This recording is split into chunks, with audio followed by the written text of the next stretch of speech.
Tchau, tchau. Eu nasci em São Paulo.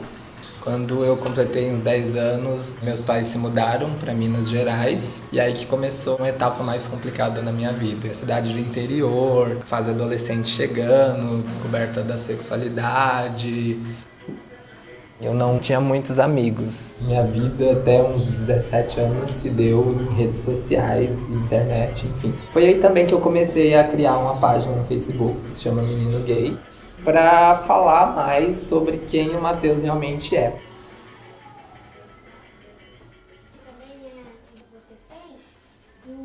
Minha mãe, ela é bem religiosa, ela é da igreja, mesmo sem entender direito o que estava acontecendo. Minha mãe foi uma pessoa incrível, ainda é. Na verdade, era mais próximo do meu pai, mas aí, conforme foi passando o tempo, a gente foi se distanciando, principalmente quando ele começou a perceber que eu não era aquele filho machinho que ele sonhava que eu fosse. Meu pai era, digamos assim, meu super-herói. Só que aí teve um amigo dele que começou a falar: ah, seu filho é um viadinho. E naquele momento que alguém estava tentando me diminuir e aquele super-herói não me defendeu, aquilo fez com que a gente foi se distanciando e etc. Hoje em dia eu nem chamo mais ele de pai, na verdade. Primeiro as pessoas começaram a me chamar de gay depois que eu vim saber o que é ser gay. Acho que as pessoas descobriram primeiro que eu. Aí eu fui entendendo um pouco melhor quem eu era. E aí eu comecei a pensar, talvez essa coisa de bissexualidade seja interessante, talvez eu vou por aqui. Então foi meio que um primeiro armário. Primeiro eu pus o pé na bissexualidade para depois conseguir de fato falar que eu sou gay. Que eu saiba, eu era a única pessoa gay da cidade. Tinha um cara lá tratado como marica, aquele que todo mundo debochava. Por isso, com 17 anos, eu já acabei o ensino médio e vim morar em São Paulo. Aí eu vim morar na casa da minha tia. Eu chamo ela de tia Silvia ainda, que foi uma professora minha da época do pré, assim, primeiro ano. E aí, com 18 anos, eu já era maior, comecei a cursar direito, consegui um emprego, fui para telemarketing. Desde os 18 anos eu moro sozinho. Nessa época, teve um curso que o CRD deu. O CRD é Centro de Referência e Defesa da Diversidade. E aí eles fizeram um curso de capacitação política para jovens, junto com o consulado de famílias LGBTs. O consulado englobava a família Stronger, família de Mata e várias outras famílias. E aí quando eu tive essa inserção, comecei a entender esses espaços de família, eu comecei a sentir cada vez mais essa necessidade de poder colaborar de alguma forma. Porque apesar da família ter essa questão de somos uma família, vamos juntos pra balada, vamos junto no Aroche, vamos junto pra uma PVT, a gente tinha também muito claro essa necessidade de ter um posicionamento político e de brigar pelos nossos direitos. Já estava mais enturmado com o pessoal da família Stronger, e aí eles chamaram jovens para participar desse curso. Dentre as atividades é a testagem que eles fazem lá uma vez por mês. E depois disso eu fiz um teste, não deu nada, e aí depois quando eu fui repetir um tempo depois, deu um resultado positivo. E foi assim que eu descobri o HIV. E aí eu saí de lá, eu subi a Augusta chorando, eu tava ouvindo Elastic Heart da Cia.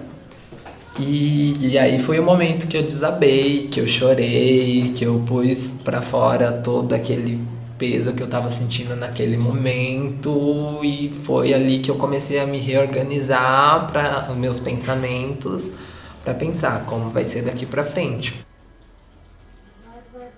Foi ali que eu comecei, de fato, a minha militância, assim. O Elvis foi a primeira pessoa, o Elvis, ele é o meu pai dentro da família, e que me apresentou esse mundo da militância, e que isso refletiu muito, inclusive, na minha página, no Menino Gay. A necessidade de englobar mais essa questão de jovens da periferia, gays afeminados, pessoas gordas, pessoas com deficiências, enfim. A Stronger me trouxe muito essa visão bem mais ampla sobre o que é ser LGBT, muito diferente daquela visão que a gente via de dois gays brancos de mão dadas passeando em Nova York.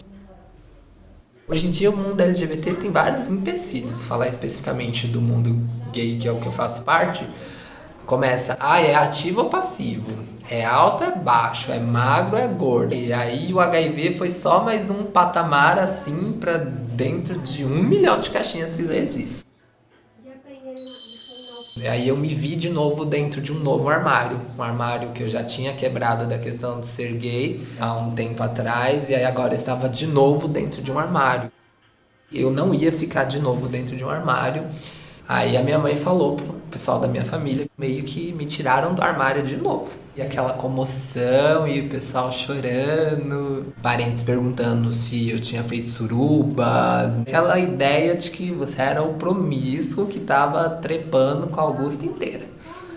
Doce ilusão, queria mesmo, mas não foi isso que aconteceu. Quando você descobre o HIV, você é automaticamente teletransportado para a década de 90 no quesito do preconceito, porque isso ainda continua muito enraizado. Então, isso foi o que eu tive mais medo num primeiro momento. Tá, só um minutinho, por favor. Tá. Matheus? Oi. Quem é? É uma pai, ele descobriu recentemente o diagnóstico, e aí ele procurou no site, achou pela vida, e aí, mas ele tá meio sem saber o que fazer. Aí se você puder conversar com ele. Qual é o nome dele? Cláudio. Boa tarde, Cláudio. Matheus, tudo bom? A partir do momento que eu venho para São Paulo, que eu moro sozinho com 18 anos e que eu descubro o HIV com 19, eu me sentia de fato solitário.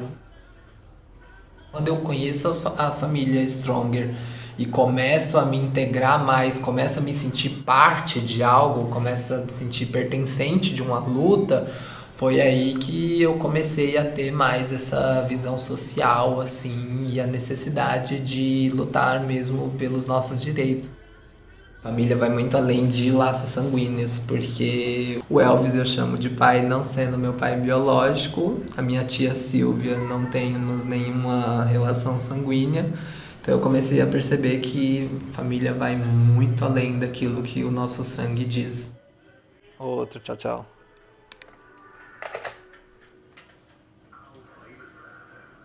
Posso voltar pra cá?